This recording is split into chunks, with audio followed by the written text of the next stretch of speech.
Hi everyone, welcome to my channel.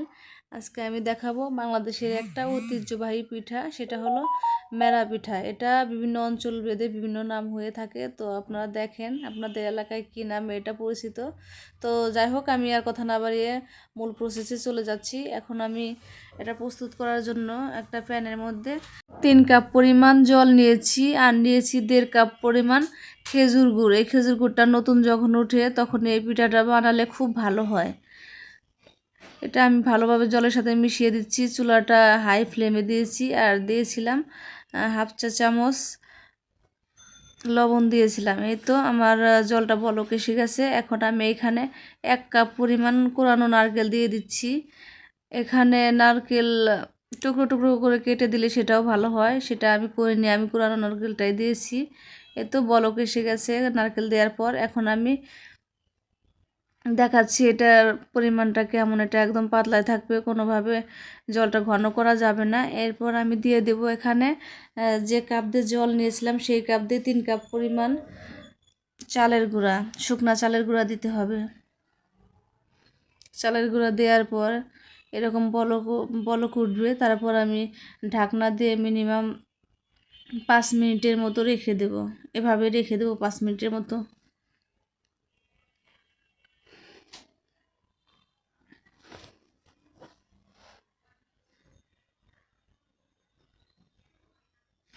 এই তো 5 minute হয়ে গেছে। 5 মিনিট পর ফিরে আসলাম। চালের গুঁড়াটা অলরেডি সিদ্ধ হয়ে গেছে। এখন এটা আমি ভালোভাবে চামচের সাহায্যে মিশিয়ে নেব। এ পর্যায়ে চুলার আঁচটা মিডিয়ামে রাখতে হবে। এটা খুবই ভালোভাবে সময় নিয়ে মিশিয়ে নিতে হবে, তাড়াহুড়ো করা যাবে না। ভালোভাবে মিশিয়ে নিতে হবে, না হলে এরকম দলা পেকে যাবে। আমি চামচের সাহায্যে ভালোভাবে মিশিয়ে নিচ্ছি। এই তো আমার মেশানো হয়ে গেছে। আর খেজুর গুড়ের কালার তো এমনিতে অনেক সুন্দর কালার, দেখেন কত সুন্দর একটা কালার আসছে। আর সত্যি কথা বলতে এই নতুন খেজুর গুড় দিয়ে এরকম মেরা পিঠা বানালে যে কি পরিমাণ টেস্ট হয়, আপনারা একবার বাসায় বানিয়ে দেখবেন। অনেক বেশি টেস্ট হয়েছিল, সত্যি কথা। আমি খেয়ে তো অবাক যে এত টেস্ট। এটা আমি ফার্স্ট টাইম বানিয়েছি, তো খুব ভালো হয়েছিল। এই তো আমি চামচ দিয়ে ভালোভাবে মিশিয়ে নিচ্ছি।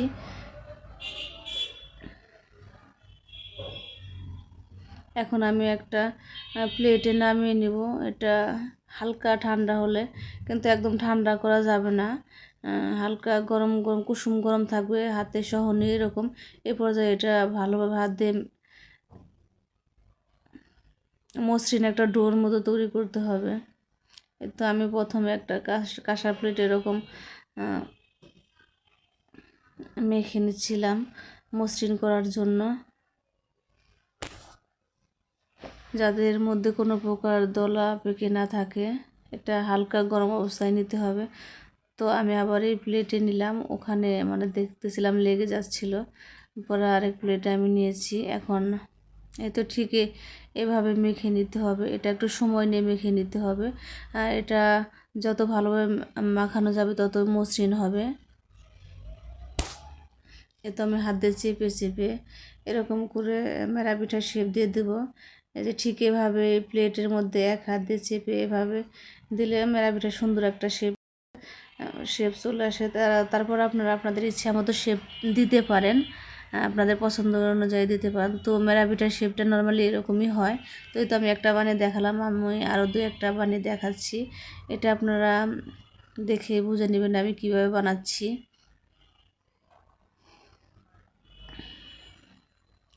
যদি মনে করেন হাতে লেগে যাচ্ছে, তাহলে হালকা পরিমাণ হাতে জল মেখে নেবেন, কিংবা হালকা পরিমাণ তেল মেখে নিয়ে হালকা সামান্য একদম মেখে নিয়ে এভাবে শেপ দিতে হবে।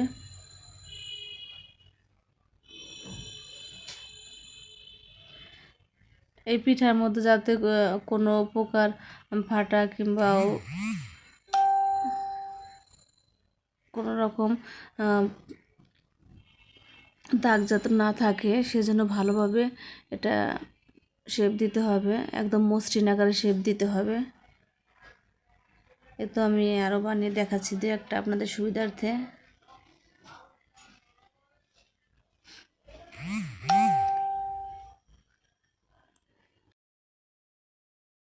একটা কথা বলে রাখি, আমার এই পিঠার রেসিপিটি ভালো লাগলে প্লিজ সবাই লাইক কমেন্টস শেয়ার করবেন। আর যদি ফেসবুক পেজ থেকে দেখে থাকেন অবশ্যই আপনারা লাইক কমেন্টস ফলো দিয়ে রাখবেন, আমার পাশে থাকবেন।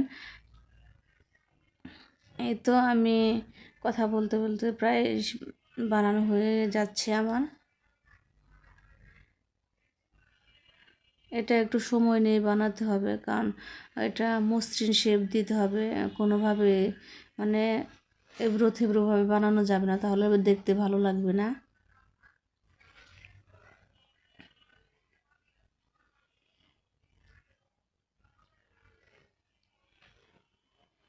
এই তো আমার সবগুলো পিঠা বানানো হয়ে গেছে।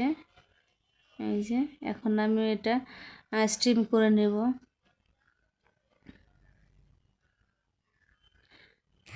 স্টিম বা ভাপিয়ে নেব। এখন আমি একটা রাইস কুকারে এরকম জল বসিয়ে দিয়েছি, জলটা বলক আসছে।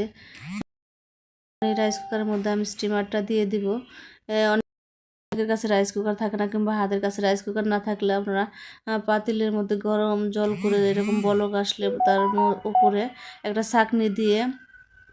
ছাঁকনির মধ্যে দিয়ে ওইভাবে স্টিম করে নিতে পারেন, একটা ঢাকনা দিয়ে ঢেকে দিয়ে।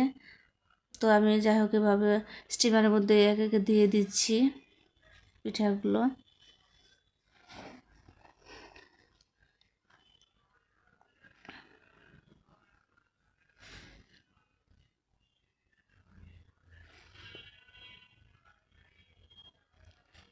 এই তো আমি সবগুলো পিঠা দিয়ে দিয়েছি স্টিমারের মধ্যে। এখন আমি ঢাকনা দিয়ে রাখবো। এটা আমি ঢাকনা দিয়ে মিনিমাম 20 থেকে 25 মিনিট রেখে দেবো। তারপর দুই পাশে যে ছিদ্র আছে ওটা আমি একটা কাগজের সাহায্যে আটকে দিলাম। এই তো আমি 15 মিনিট পর একটু উঠিয়ে দেখলাম কী অবস্থা, তো সুন্দর একটা কালার আসতেছে দেখলাম, তো আবার ঢেকে দিলাম।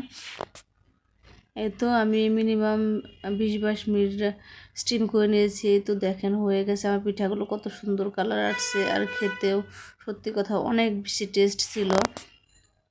আমার এই ভিডিওটি ফলো করে আপনারা বানাবেন, দেখবেন একদম পারফেক্টভাবে হবে, আর খেতেও খুব ভালো লাগবে। শীতের দিনে যদি এরকম নতুন খেজুরের মজার গুড় দিয়ে এরকম পিঠা বানানো যায় তাহলে তো অনেক বেশি টেস্ট হবে।